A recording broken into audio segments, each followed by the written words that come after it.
जान जाई मरद तोहार आरती उतारी ससुर तोहरा हया के गलती कह दिहनी भारी जान जाई मरद तोहार आरती उतारी राज सब छुपाना तो खुल जाएगा होते फजी रे बबुआ अच्छा होते फजी रे बबुआ स्कूल जाएगा मरद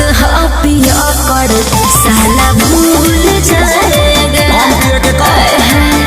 मरद पिया कर सब कुछ भूल जाएगा कहाँ जाना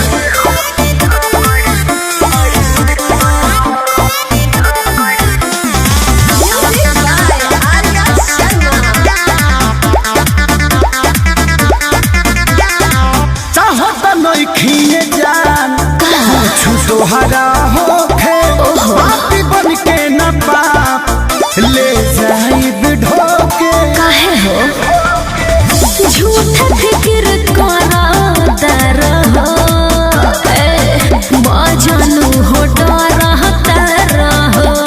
सब हटा के बड़ा पाता चली पंखा से झूल जाएगा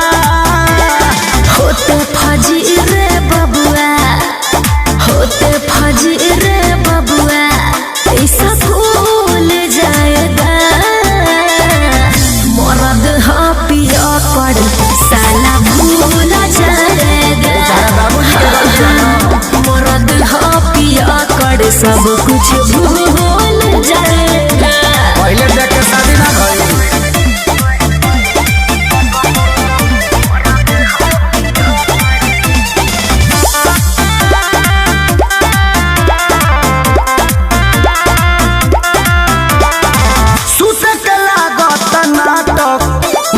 कइले होई अच्छा त होई कुल देखतौ कछैले होई हर ना हो बड़ा आला बात खेसारी हो जगते अखिलेश तो देते गरी हो